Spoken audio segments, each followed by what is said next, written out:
Hmm. Oh goodness, that's a really good question.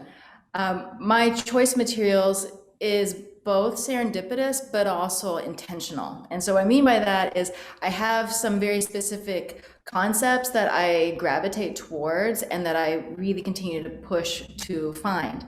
And so that sort of six characters in search of an author.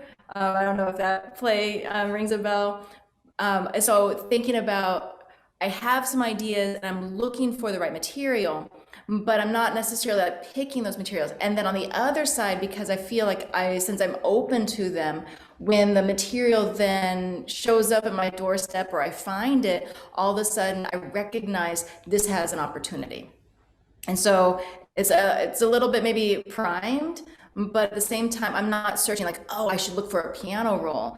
The first piano rolls I used was I bought this building in Southern Indiana when I was living in Madison, and the previous owner had left a lot of materials behind, and one of the things was a box of old player piano rolls.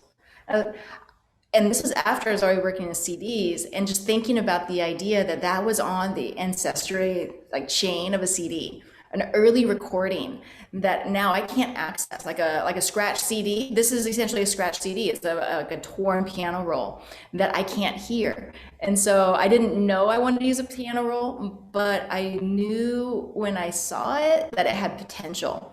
So then I start to research. When were they invented? How do they work? What were the struggles with the R&D, the research and development along the way? When did they stop being used, or when did they stop, as far as like popularity wise?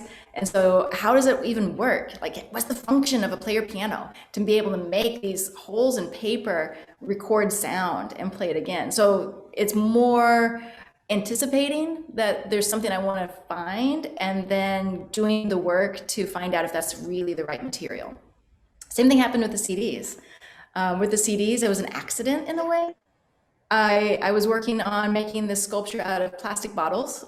Plastic and the environment is something that is a continual thread in my work. And I was making this plastic water bottle sculpture that should never see the light of day. It was hideous. But I was on a deadline, and so I was pushing through. People were dropping off plastic bottles to my house. A lot of my colleagues and friends were. And one of my friends came over with a box of CDs along with plastic bottles and was like, can you use these? You cannot recycle them anywhere unless you carry them all the way to Terre Haute, Indiana. So in my brain, I was like, first, freeze my favorite price. Second, why Terre Haute, Indiana? And third, these are awful pretty. And so I just put them in my studio, ignored them for a while, but they kept calling to me. And then I did the same research and development. Who invented them? When were they done? And all of those same kinds of questions. And that sparked a series of artworks that I continue to do.